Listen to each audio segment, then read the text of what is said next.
Halo semuanya. Saya senang karena banyak yang hadir di seminar hari ini. Anda mungkin sudah pernah mendengar tentang perusahaan Atomy. Akhir-akhir ini orang-orang sering berkata seperti ini. Jika saja MLM lainnya seperti Atomy.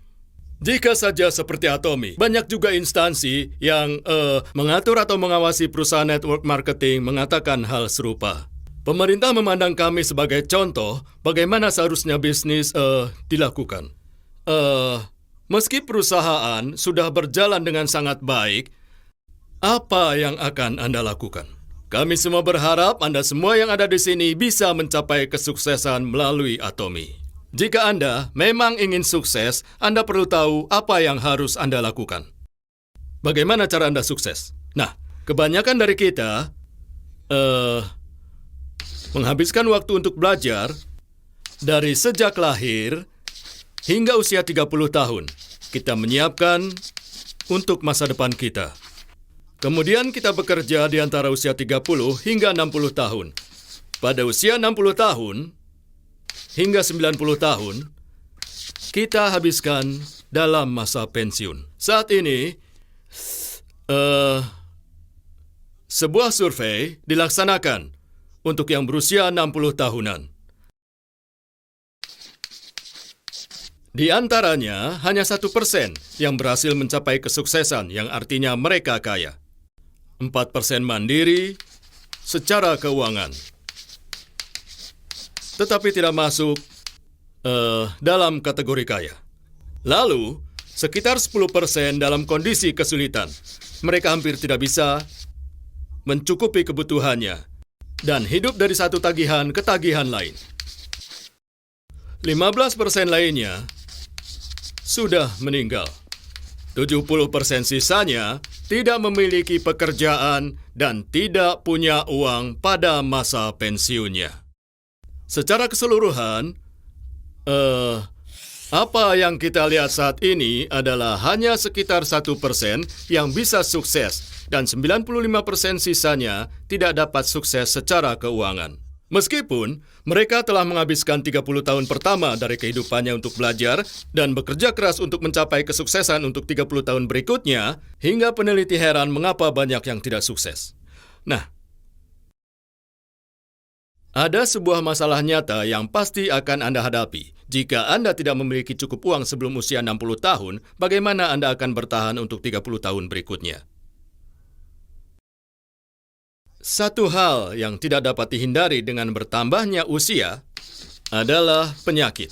Hidup kita akan menjadi penderitaan tanpa akhir jika kita menjadi tua, sakit, dan miskin. Tentu saja, keadaan bisa lebih buruk. Para ahli berkata bahwa harapan hidup kita telah meningkat hingga usia 120 tahun. Dengan demikian, kita harus menghabiskan 60 tahun dari hidup kita dengan sakit dan tidak memiliki uang. Keadaan ini adalah sebuah mimpi buruk. Tidak hanya untuk kita, tapi juga untuk orang yang kita cintai.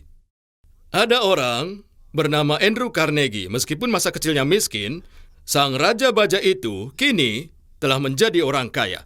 Bahkan sekarang melalui yayasan miliknya, kedermawanannya telah menyebar ke seluruh dunia. Saat melihat ke masa lalunya, Carnegie mulai bertanya pada dirinya, apakah dia bisa sukses karena keberuntungan? Dan apakah dia akan tetap menjadi orang yang sukses jika dia terlahir kembali dengan kemiskinan yang sama? Dia memikirkannya dan dia berkesimpulan bahwa dia akan menjadi tetap sukses bagaimanapun keadaannya. Dia yakin bahwa dia akan tetap menjadi sukses meskipun dia harus memulai kembali segalanya dari nol lagi. Tidak masalah berapa kali dia harus mencoba. Dia bertanya, mengapa orang lain tidak bisa melakukannya juga? Setelah berpikir keras, dia menyadari bahwa kebanyakan orang tidak tahu cara untuk sukses. Dia berkesimpulan, mereka tidak tahu tentang hukum sukses, yang merupakan jalan satu-satunya menuju kesuksesan. Berikut adalah contoh untuk menjelaskan apa itu hukum. Kita umpamakan A tambah B dan hasilnya menjadi C. Jika tiap kali Anda menambahkan A ke B dan hasilnya menjadi C, maka kita bisa menyebut itu hukum. Untuk itu, Carnegie mengetahui hukum yang menjadikannya selalu mencapai sukses, seperti contoh yang tadi sudah saya sebutkan. Jadi, siapakah yang menemukan hukum sukses? Tidak ada. Karena apa? Karena hukum ini sudah ada sejak zaman dulu. Terkadang, hukum sukses merujuk pada sebuah prinsip yang bernama prinsip True North. Frasa ini digunakan Stephen Covey. Dan menurut penulis buku 7 Kebiasaan Manusia yang sangat efektif ini, prinsip True North menyatakan bahwa North atau Utara sudah ditentukan. Prinsip dan hukum sudah ada. Ketika Anda datang ke sini, Anda mungkin merasa tidak memiliki arah. Pokoknya angkat saja jari Anda dan tunjuk ke arah utara. Semuanya angkat jari Anda, ya, dan tunjuk ke arah utara. Nah, seperti yang Anda lihat, semua orang tampak kebingungan. Ya. Nah, kebanyakan dari Anda menunjuk ke arah sini, maka mari kita sepakati untuk menyebut ini sebagai utara. Beberapa dari Anda mungkin berpikir ini menggelikan. Ya, hanya karena kita semua setuju, bukan berarti benar ini adalah arah utara. Jika kita menggunakan sebuah kompas, mungkin kesanalah arah utara. Atau mungkin utara berada di arah yang tidak ditunjuk oleh siapapun. Kita bahkan menyebut prinsip ini sebagai hukum alam. Untuk itu, matahari akan selalu terbit di timur, dan tenggelam di barat. Air akan selalu mengalir ke bawah dari tempat tinggi ke tempat yang rendah. Kita juga menyebut hal ini sebagai hukum bertani. Saat petani memulai untuk bercocok tanam, dia melakukan apa saja berdasarkan pada hukum alam. Dia tidak akan menanam secara sembarangan. Dia dengan hati-hati melakukan pekerjaannya dengan mengikuti hukum alam. Pikirkan, apa yang harus dipertimbangkan pertama kali oleh seorang petani? Beberapa mungkin berkata bahwa mereka perlu mempersiapkan benih. Yang lain mungkin berkata mereka perlu membeli tanah. Dan yang lain akan berkata bahwa dia perlu mempersiapkan keuangannya sebelum memulai pekerjaan apapun. Namun hal paling awal yang harus dilakukan oleh petani adalah memutuskan sebanyak apa dan apa yang akan dia panen.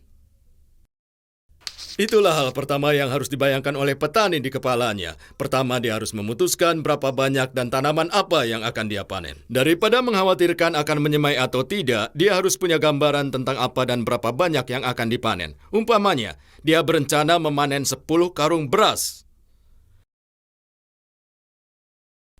Apakah dia harus mempersiapkan benih kedelai atau benih padi?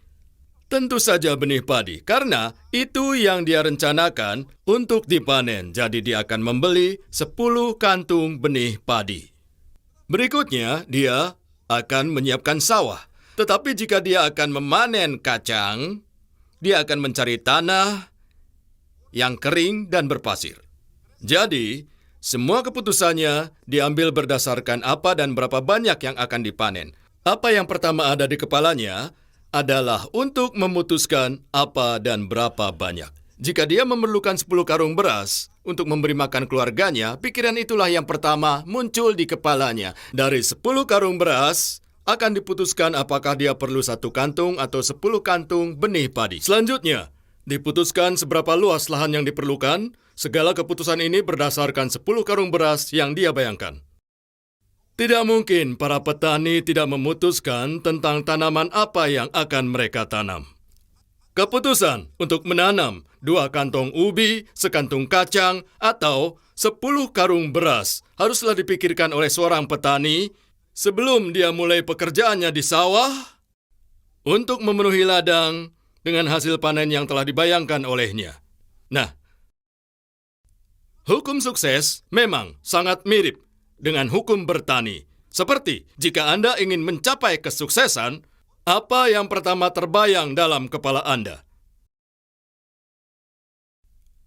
Hal pertama yang harus Anda lakukan adalah membayangkan diri Anda sedang menjalani kehidupan yang sukses. Mudahnya, apakah Anda akan sukses atau tidak, semua itu tergantung bagaimana Anda melihat dalam pikiran Anda sendiri tentang bayangan diri Anda yang telah Anda tetapkan. Sama seperti bagaimana keputusan petani untuk membayangkan apa dan berapa banyak yang ingin dia panen akan mengubah apa yang masuk ke dalam pikirannya. Anda harus membayangkan seperti apa kehidupan Anda jika nanti telah sukses. Jika kesuksesan tidak ada dalam kepala Anda, tidak ada tempat dimanapun juga. Saat ini mungkin saja Anda tidak bahagia.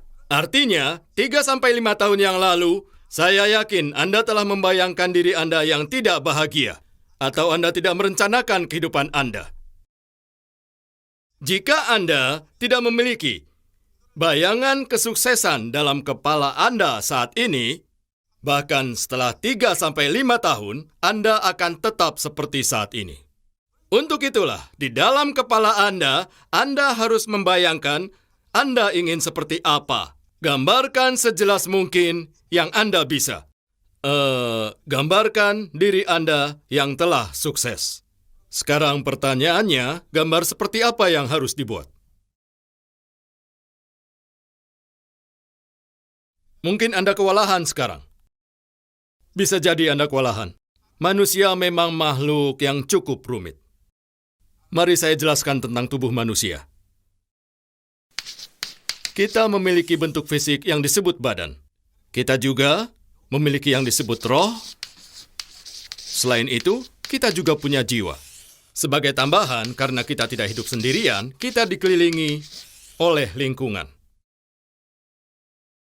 Kebutuhan akan badan, akan roh, akan jiwa, dan lingkungan masing-masing benar-benar berbeda.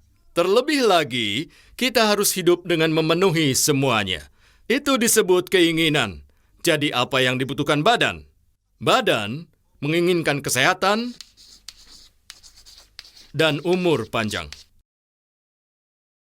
Jadi, Anda tidak menginginkan hidup panjang dan sehat, tapi dalam kemiskinan, kan?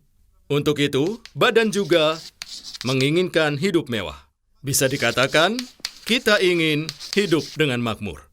Banyak orang percaya bahwa roh dan jiwa adalah hal yang sama. Padahal keduanya adalah dua hal yang sangat berbeda. Ada roh, ada jiwa. Keduanya sangat penting. Jadi apa perbedaan di antara keduanya? Roh adalah hal yang paling penting bagi kita. Dan itulah yang membedakan kita dari binatang. Binatang memiliki jiwa, tapi tanpa roh. Jadi, apa itu roh? Pikirkan ini sebagai konsep waktu. Ada sebuah kutipan yang bagus tentang kehidupan abadi. Seperti, manusia memiliki konsep tentang waktu dan keinginan untuk hidup abadi. Kita sebagai manusia sering meratapi berlalunya waktu saat kita menua. Kita juga bahkan sering melihat masa lalu kita dan mengkhawatirkan masa depan. Pernahkah Anda melihat seekor anjing yang merasa tersiksa saat mendekati akhir hidupnya? Anjing tidak memiliki kekhawatiran seperti itu. Selama mereka kenyang, mereka bisa tidur dengan nyenyaknya. Mengapa demikian? Ya, mereka tidak memiliki konsep tentang waktu. Binatang tidak ingin hidup abadi. Namun manusia berkeinginan kuat untuk hidup abadi. Hati nurani kita adalah bagian dari roh kita. Binatang tidak memiliki hati nurani, hanya manusia yang punya. Bayangkan, anjing tetangga menggigit pemiliknya. Apakah Anda berpikir anjing itu akan merasa bersalah dan menyesal telah menggigit pemiliknya?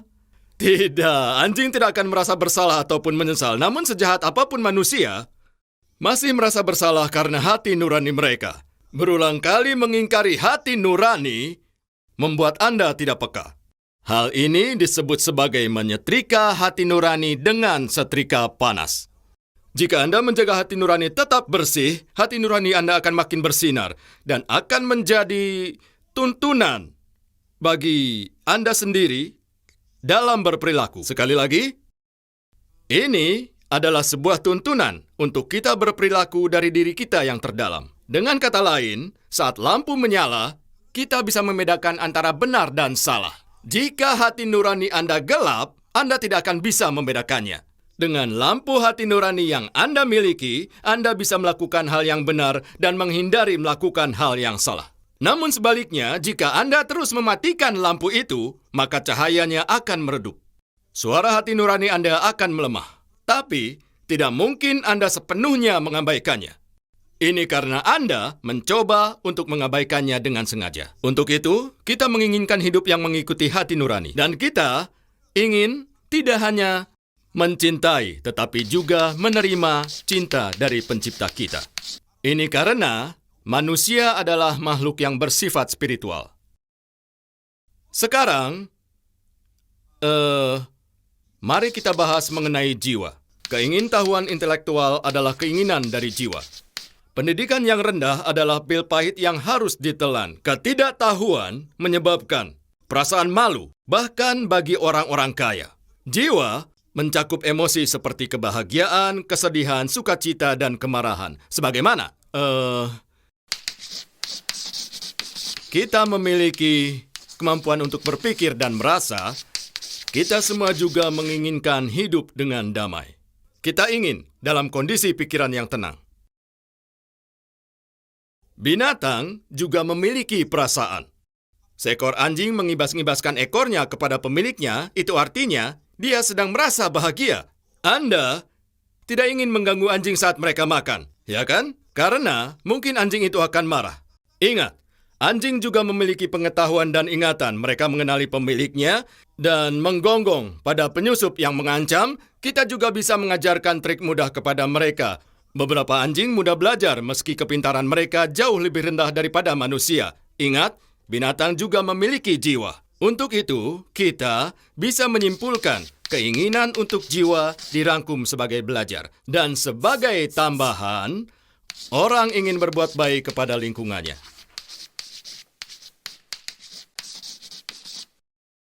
Nah, jika keempatnya ini tidak terpuaskan, maka kita tidak bisa benar-benar bahagia. Saya percaya kita semua ingin berbuat baik pada sesama juga pada lingkungan. Sekarang, saya ingin Anda membayangkan diri Anda mendekati akhir hidup Anda. Jika Anda tidak pernah melakukan sesuatu yang baik untuk keluarga Anda, teman maupun negara Anda akan menyesal saat Anda menghembuskan nafas yang terakhir. Kita ingin jadi orang yang berguna. Singkatnya, kita ingin melakukan sesuatu dan menyumbang dalam hidup. Maka, Anda harus membayangkan diri Anda menjalani hidup di mana keempat kondisi ini terpenuhi. Anda harus membayangkannya dalam pikiran Anda. Satu elemen pun tidak bisa dihilangkan jika Anda ingin benar-benar sukses. Nah, hidup dalam derita, hidup dalam sakit, hidup miskin, dan berumur pendek, Anda tahu semuanya itu adalah kegagalan. Jika Anda hidup tidak menyayangi sesama, maka Anda akan meninggal dunia dengan merasa sangat menyesal.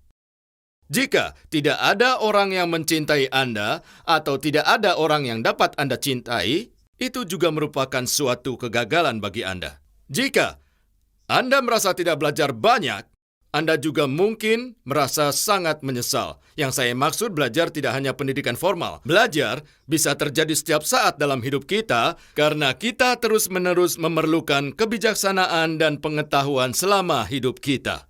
Juga, kita ingin untuk bisa berguna bagi lingkungan dan melakukan kontribusi pada masyarakat kita.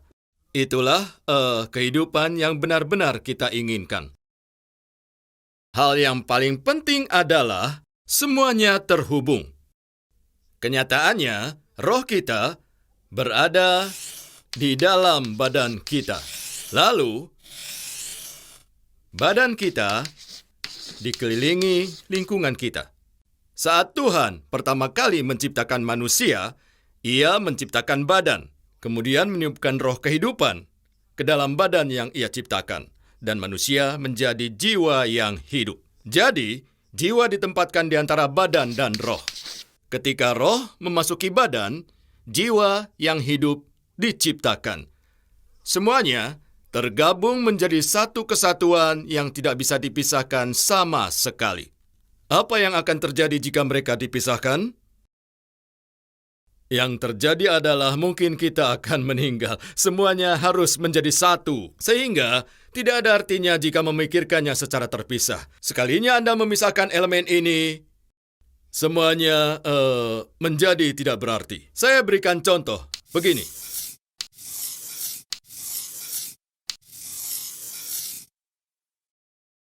Tubuh manusia memiliki badan yang harus hidup dengan baik.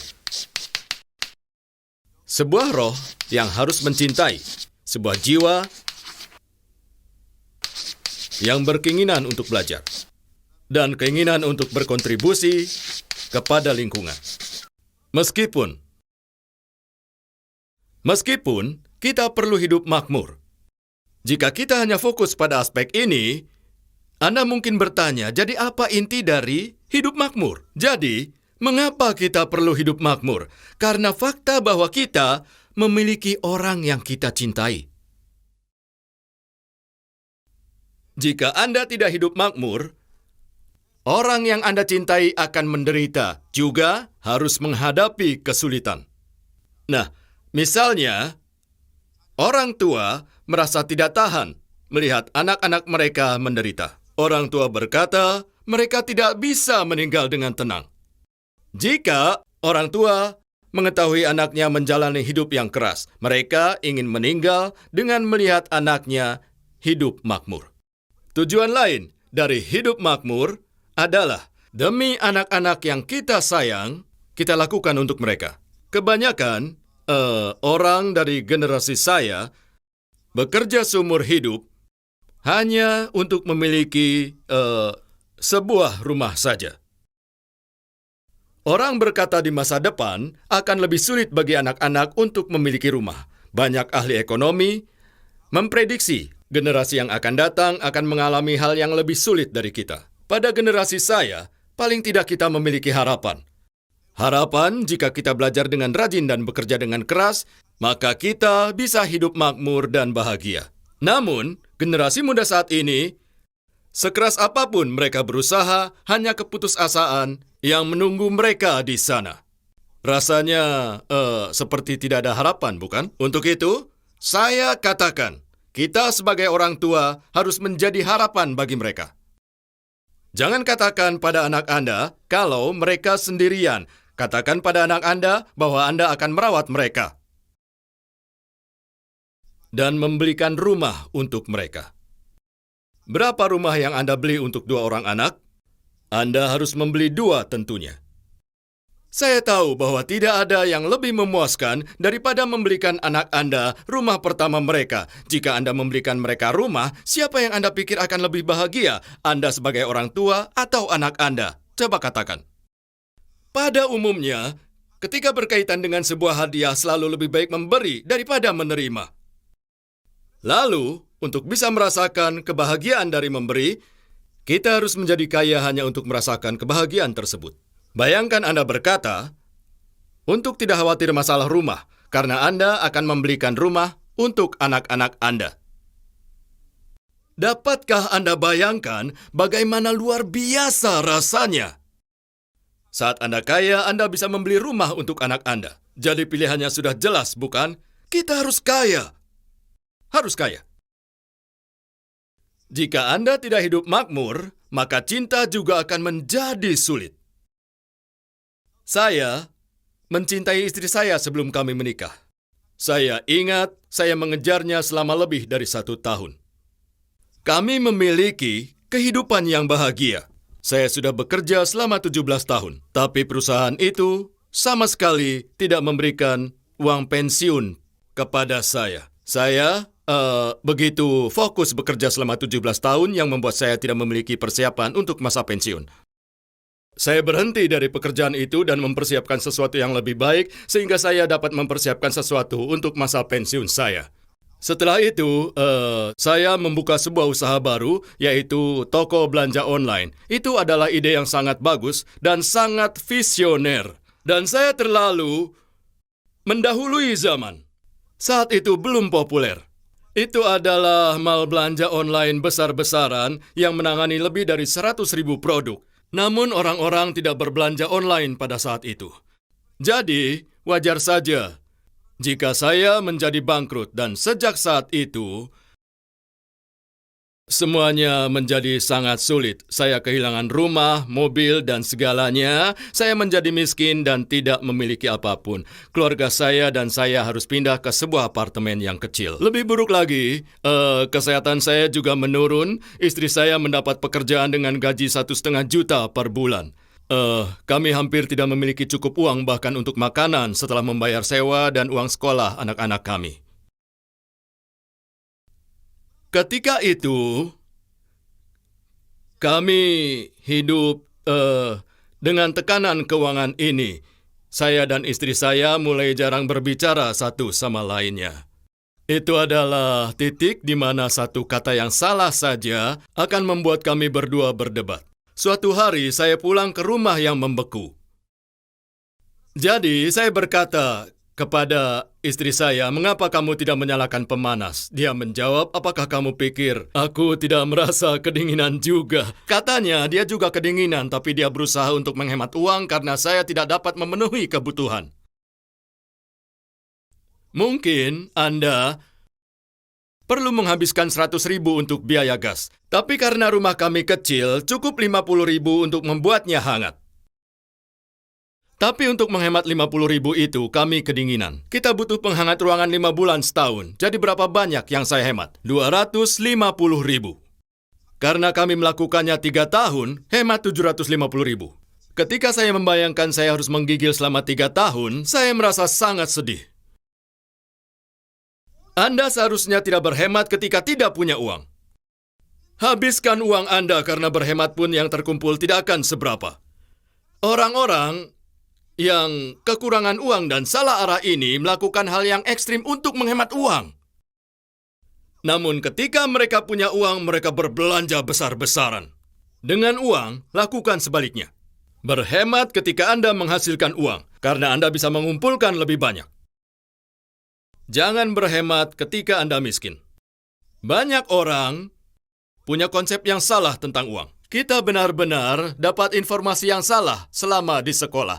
Di sekolah, kita diajarkan kita harus mengeluarkan uang sesuai dengan pemasukan kita. Benar seperti itu, bukan? Ya.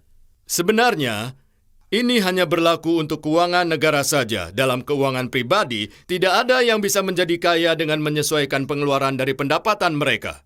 Ada orang yang terus membuat buku pengeluaran rumah tangga, bukan? Nah, apakah Anda pernah melihat orang kaya menyimpan buku tersebut? Saya serius, jangan menyimpan buku itu. Orang kaya tidak pernah melakukannya. Hanya orang miskin yang melakukannya. Apakah mereka menjadi kaya? Tidak, mereka masih menulis buku itu. Beberapa suami picik bahkan memeriksa buku pengeluaran yang disimpan istri mereka. Kenapa Anda begitu pelit? Jika Anda banyak uang, istri Anda tidak butuh buku itu. Dia menyimpannya untuk membantu memenuhi kebutuhan karena gaji Anda yang kecil. Jadi mengapa Anda menjadi pecundang dengan mengeceknya? Serius, jangan lakukan itu. Lalu bagaimana cara menjadi kaya? Lupakan tentang penghasilan dan tentukan pengeluaran Anda lebih dulu. Pikirkan berapa banyak yang akan Anda habiskan dan uang itu akan digunakan untuk apa. Saat Anda mengatur pengeluaran Anda nanti pasti akan terkejut. Anda harus memiliki penghasilan bulanan yang cukup stabil sebesar 30 hingga 50 juta jika Anda benar-benar ingin termasuk sebagai orang kaya. Anda pasti berpikir saya tidak bisa menghasilkan 3-5 juta. Mana bisa saya menghasilkan 10 kali lipatnya? Apa saya butuh sebanyak itu? Anda dianggap berkecukupan jika menghasilkan 30-50 juta. Anda tidak punya persiapan pensiun dengan 3-5 juta. Hidup Anda hanya dari gaji ke gaji. Kebanyakan orang ingin berpenghasilan 3-7 juta per bulan. Begitu banyak yang masuk ke perguruan tinggi untuk mendapatkan pekerjaan di perusahaan besar dan mendapatkan gaji 3-7 juta. Anda iri pada tetangga Anda karena mendengar bahwa putra atau putri mereka dapat pekerjaan dengan gaji sebesar 3-7 juta. Sebenarnya Anda tidak perlu merasa iri. Pekerjaan itu tidak akan menjamin masa pensiun yang bagus. Anda harus menghasilkan 30-50 juta per bulan. Selain itu, Anda tidak bisa bekerja untuk uang selamanya. Akan ada sedikit peluang untuk mencari uang di masa depan.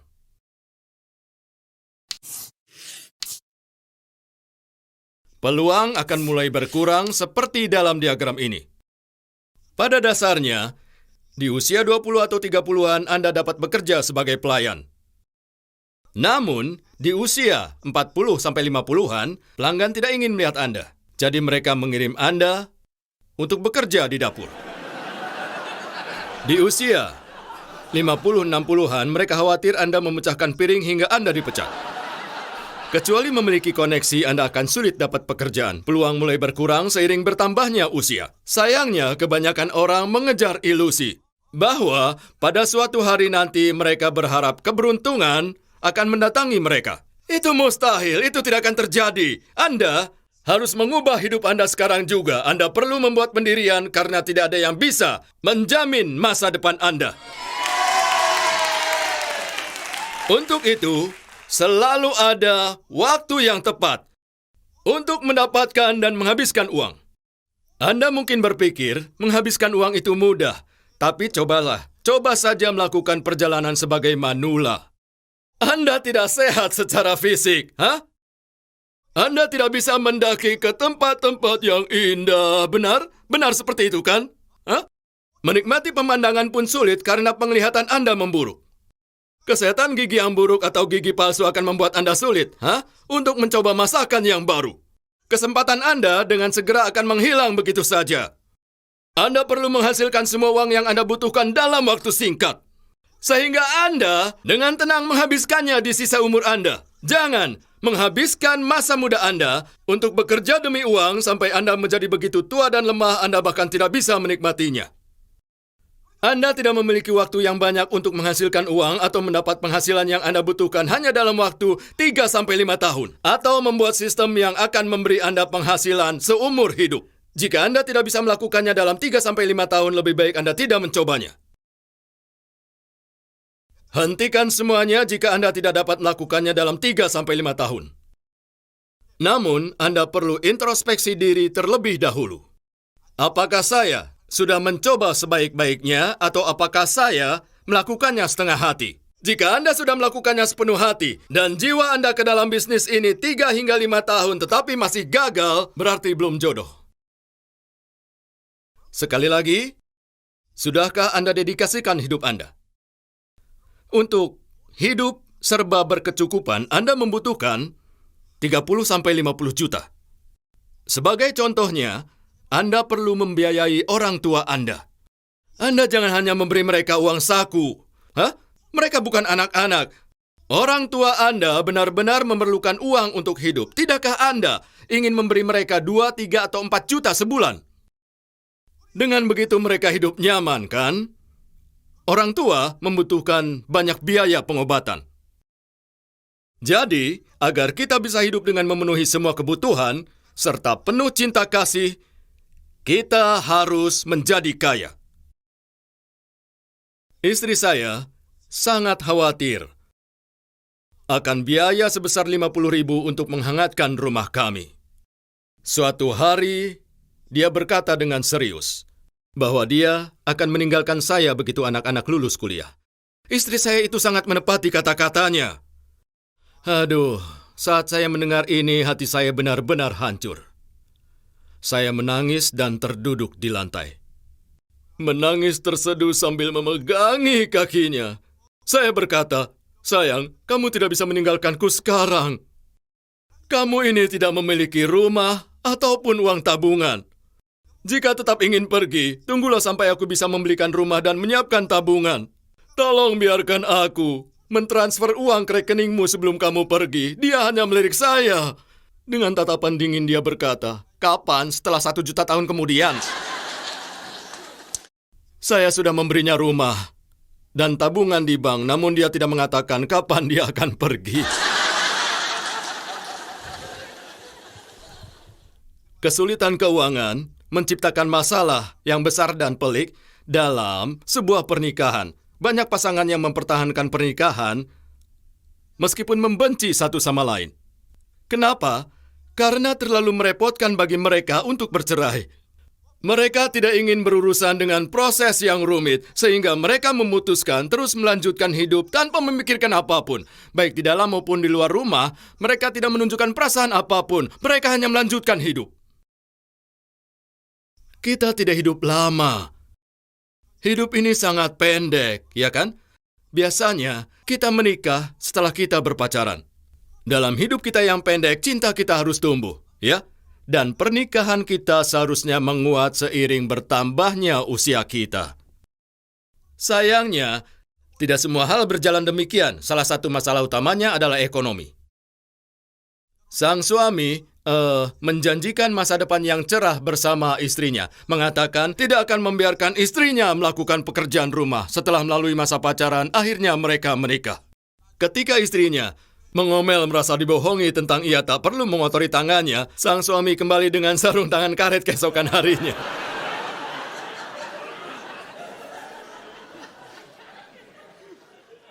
Maksud saya untuk mencintai dengan baik, hiduplah dengan baik.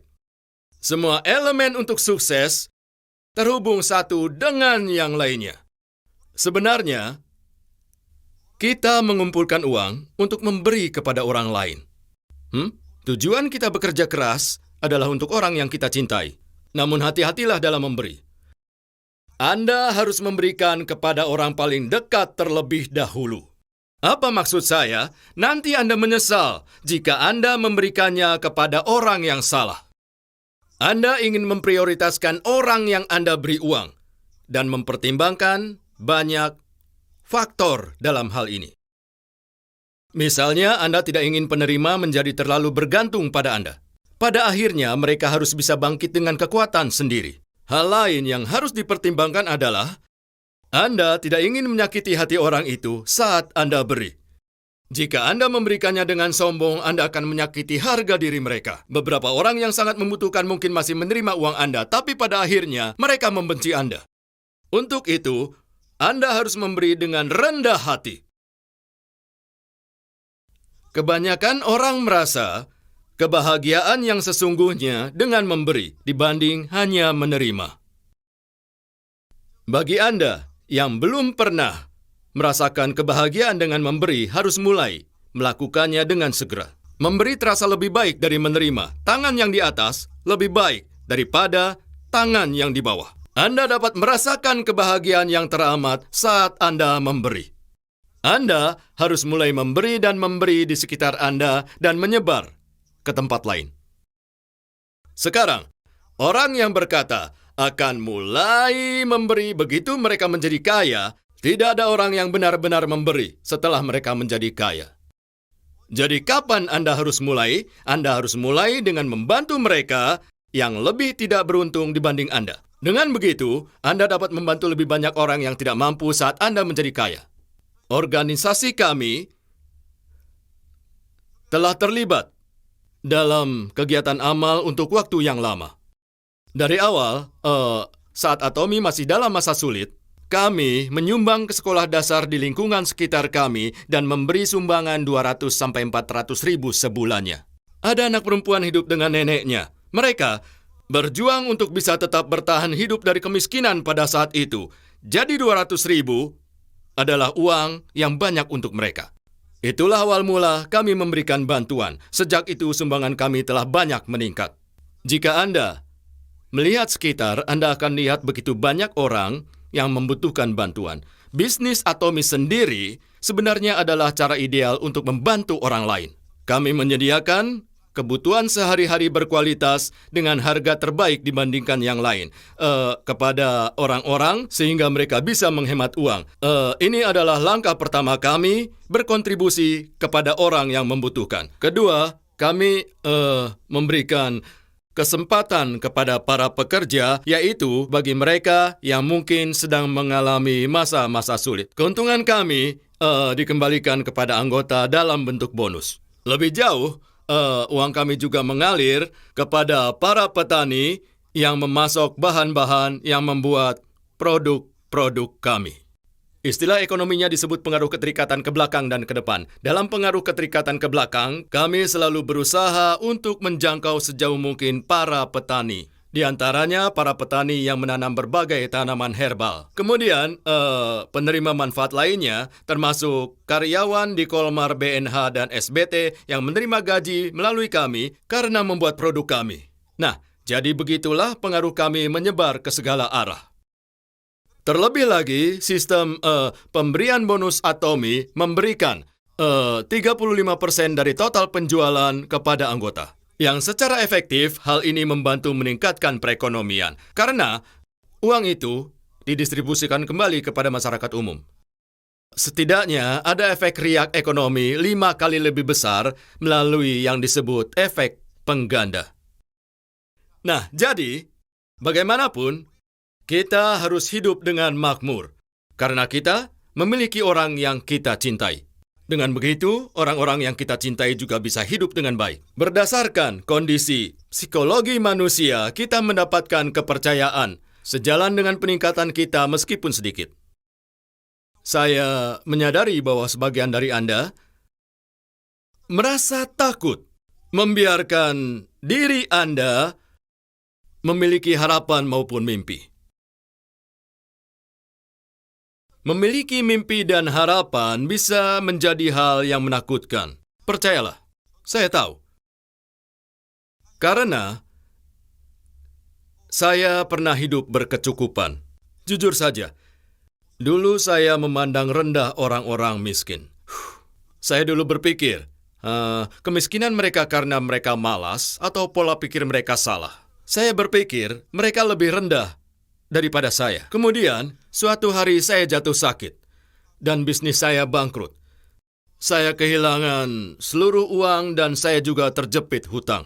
Saat terbaring di tempat tidur, saya menyadari, tidak ada satu orang pun yang tahu seperti apa masa depan itu. Yakinlah, hal ini bisa terjadi pada siapapun juga. Tidak seharusnya saya memandang rendah. Lalu, setelah saya menjalani masa yang menyakitkan itu, saya menjadi takut untuk memiliki harapan. Saya merasa putus asa. Suatu hari, satu kutipan yang biasa saya baca menyadarkan saya. Saat Anda merasa tidak memiliki harapan, hal terbaik adalah berharap. Anda harus memiliki harapan saat Anda merasa putus asa. Jika Anda bahkan tidak bisa berharap, ya hidup Anda selesai. Selama Anda dapat menemukan harapan, selama itu pula Anda bisa bangkit kembali. Saat saya melihat secercah cahaya di ujung terowongan, cahaya itu terlihat jauh dan lemah hingga rasanya seperti terjebak dalam gua. Saya sangat sakit dan tidak memiliki uang. Dan saya tidak tahu berapa lama lagi saya bisa bertahan hidup. Tetapi, saya harus berjalan menuju cahaya. Untuk apa? Untuk orang-orang yang saya cintai. Saya melakukan yang terbaik untuk dapat kembali bangkit menuju cahaya tersebut. Cahaya yang berkedip itu lama-lama membesar dan bersinar terang. Jika Anda tidak berlari menuju cahaya tersebut, maka cahaya itu tidak akan jadi terang. Cahaya itu lama-lama menyilaukan, dan ternyata saya sudah berada di luar gua. Dunia di luarnya dipenuhi oleh cahaya yang terang. Maka saya dapat berjalan menuju dunia yang dipenuhi optimisme. Saya tahu, rasanya berat sekali untuk memiliki keberanian. Dan saya juga tahu seberapa menakutkannya terperangkap dalam gua gelap. Keberanian bukan berarti tidak ada rasa takut. Keberanian adalah kemampuan untuk menaklukkan ketakutan saat Anda takut. Hadirin, tolong dengarkan saya baik-baik. Saat Anda merasa putus asa, juga merasa benar-benar hancur, sebaiknya Anda berpegangan pada sebuah harapan. Anda harus terus melangkah dan mendekat pada harapan tersebut. Seiring semakin bersinarnya cahaya harapan tersebut, Anda dapat keluar dari kegelapan dan menjadi pembawa harapan untuk semua orang yang ada dalam kehidupan Anda. Untuk kita, dan juga untuk orang-orang yang kita cintai, kita harus hidup makmur dan harus belajar bagaimana melakukannya. Itulah yang Anda lakukan saat ini dengan mendengarkan seminar ini. Jadi, saya sangat berharap Anda membayangkan diri Anda hidup makmur, Berbagi cinta, selain itu, Anda juga membayangkan ikut berkontribusi kepada masyarakat. Hanya ketika Anda telah membangun citra seperti itu, Anda yang sukses dapat segera muncul di masa depan. Saat Anda memiliki gambaran tersebut membayangkan saja cukup, tentu saja tubuh kita tidak dapat membedakan apakah kita hanya membayangkan sesuatu atau kita benar-benar telah merasakan suatu kejadian yang nyata. Jika Anda membuat gambaran dalam kepala Anda, tubuh Anda secara perlahan berubah. Saya akan menjelaskan apa maksud saya yang sebenarnya. Bayangkan saya memberi Anda segenggam biji delima yang sangat manis dan segar. Saat Anda mengeluarkan bijinya dan memasukkannya ke dalam mulut Anda, maka airnya akan memenuhi mulut Anda dengan rasa manis dan asam. Apa yang terjadi dalam mulut Anda? Angkat tangan jika tidak tergiur. Berarti Anda harus ke dokter. Kelenjar ludah Anda tidak bekerja. Tubuh kita pasti akan selalu memiliki reaksi yang sama, baik itu benar mengalami sesuatu yang nyata, atau kita hanya mengalami sesuatu di dalam kepala kita. Ini adalah fakta ilmiah yang terbukti. Hal ini yang disebut sebagai hukum daya tarik. Maksudnya, kepercayaan diri yang kuat dapat membuat harapan menjadi nyata, bahkan bisa mengubah secara fisik. Untuk itu, setelah Anda mulai percaya, saya akan memulai bisnis ini dan menghasilkan 30-50 juta. Dan itu dalam 1 bulan saja. Ini hanya masalah waktu saja. Semuanya akan terjadi dan dapatkan gambaran diri Anda yang sukses secara jelas di kepala Anda. Anda akan berubah. Mata makin bersinar, cara berjalan berubah, bicara Anda akan berubah, semuanya akan berubah. Artinya ketika Anda menjual lewat telepon, kepada teman atau kepada keluarga Anda dengan cara yang malu-malu, Anda akan langsung mendapat kata tidak. Saya yakin bahwa beberapa orang mungkin akan merasa malu untuk mengakui kepada siapapun kalau mereka terlibat dalam bisnis ini. Mereka berpura-pura membantu istri maupun saudara mereka. Jika itu yang terbaik yang Anda lakukan, lebih baik Anda menyerah sekarang. Anda harus percaya diri. Katakan, saya menemukan bisnis yang menghasilkan 500 juta. Apakah Anda tahu cara lain untuk dapat menghasilkan uang sebanyak itu? Anda perlu menginvestasikan jutaan dolar ke pabrik besar dengan ribuan karyawan dan bekerja sepanjang waktu. Itulah tingkat keterlibatan yang diperlukan untuk menghasilkan uang sebanyak itu. 70% dari orang yang menyebut diri mereka CEO sebenarnya hanyalah pengutang. Dan mereka mengalami kebangkrutan. Jadi Anda pikir bisnis sebesar itu mulia, sedangkan Atomy lebih rendah karena tidak memerlukan investasi besar?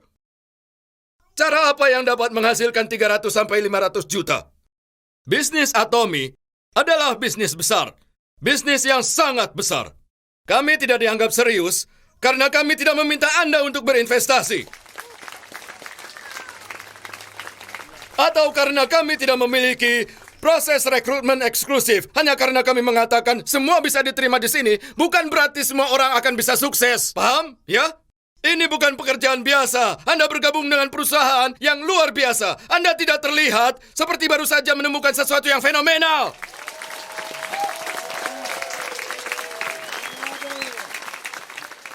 Anda perlu menulis skenario yang menggarisbawahi kehidupan yang ingin Anda jalani seolah itu sebuah film. Di Atomy kami memiliki sebuah buku yang disebut Skenario Kehidupan. Buku tersebut memiliki template yang mudah digunakan. Semua bisa menulisnya. Nah, dalam buku ini, Anda akan melihat sesuatu seperti roda.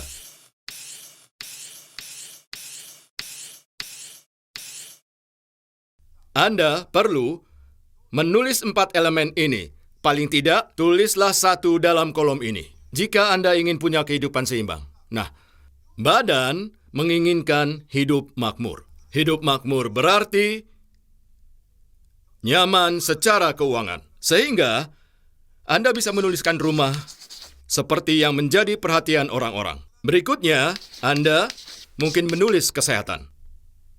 Berikutnya, mungkin mobil, karena itu keharusan saat ini.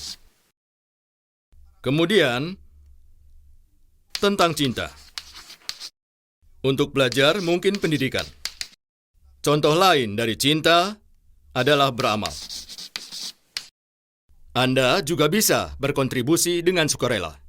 Beberapa orang ingin memiliki banyak uang. Beberapa ingin menyumbang ke panti asuhan. Lalu apa lagi? Ya, benar, jalan-jalan. Hidup mewah tidaklah lengkap tanpa jalan-jalan. Anda putuskan sendiri apa yang ingin Anda tulis. Kemudian Anda ingin memberi nilai pada setiap item. Anda mungkin telah memiliki rumah idaman dalam pikiran Anda. Mungkin luasnya 1.800 atau 2.500 meter persegi. Jika rumah Anda luasnya 1.000 meter persegi, Anda bisa menulis nilai 40. Anda lahir dengan kondisi sehat, jadi 70 poin. Anda mungkin tidak suka mobil Anda dan mungkin lebih memilih mengendarai Mercedes, tetapi Anda malah jalan berputar-putar dengan sedan tua Anda. Anda membiayai orang tua Anda. Anda berharap anak Anda baik-baik saja. Anda jarang melakukan kegiatan sukarela. Uang Anda sedikit. Terakhir kali Anda bepergian adalah saat bulan madu. Akhirnya, Anda menghubungkan semua titik ini, dan setelah terhubung semuanya, menjadi roda kehidupan. Jika roda kecil dan bengkok, maka hidup Anda tidak berjalan dengan baik. Sekarang, jika masing-masing elemen ini menerima nilai sempurna, roda kehidupan akan menjadi besar dan bulat yang memungkinkannya menggelinding dengan sangat mudah. Jadi Anda harus menulis di bagian kosong ini apa yang diperlukan untuk setiap item untuk mendapat nilai sempurna. Ingat, ketika Anda menulis, Anda harus menulis secara spesifik. Saat ditanya rumah impian, beberapa orang hanya menjawab rumah yang bagus. Apakah Anda akan memberitahu agen bahwa Anda mencari rumah bagus? Anda pikir mereka akan menganggap Anda serius? Tentu saja tidak. Anda harus lebih spesifik. Berapa kamar tidurnya, kamar mandinya, dapurnya, apakah ada garasinya, apakah ada tamannya, apakah bertingkat, juga berapa luasnya dan berapa harganya. Anda perlu menulis itu di sini. Semakin rinci, semakin bagus. Seperti yang Anda ketahui, harga rumah berbeda tergantung lokasi. Jadi, catat di mana Anda ingin tinggal. Memasang foto suatu tempat akan memberikan efek yang besar. Namun, beberapa orang khawatir rumah tersebut tidak dijual. Anda bisa saja membeli rumah di sebelahnya. Selanjutnya, Anda tulis harga rumah itu. Anda perlu tahu, bukan?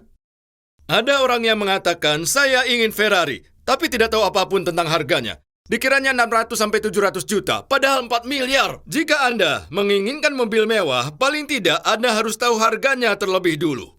Ketiga, Anda harus memberikan batas waktu yang sangat jelas.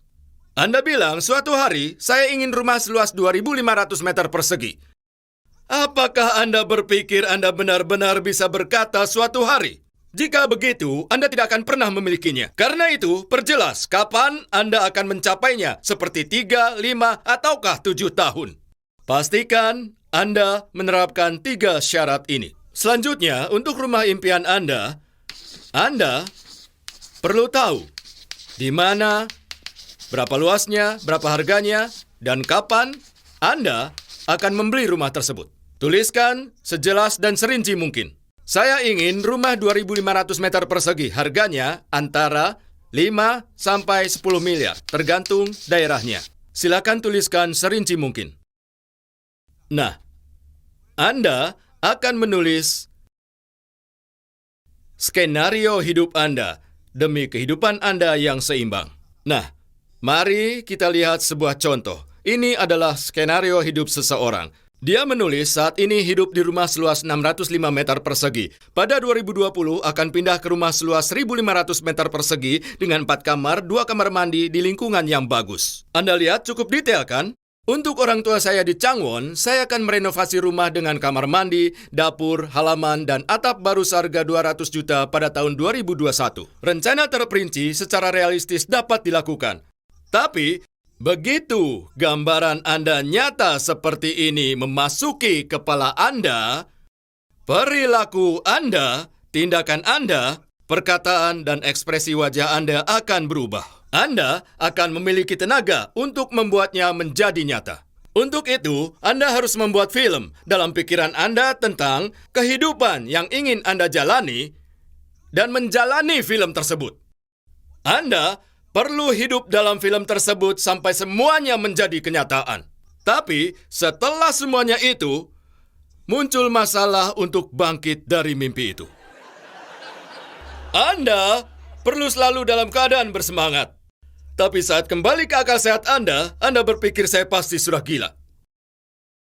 Namun sebenarnya, hal yang lebih gila adalah terus melanjutkan kehidupan yang gagal ini tanpa melakukan apapun.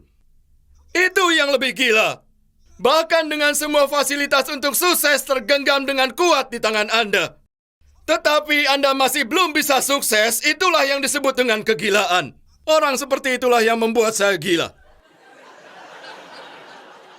Jika Anda tetap hidup dalam film kehidupan yang Anda impikan, kenyataan akan berubah menjadi seperti film tersebut. Anda benar-benar harus percaya ini.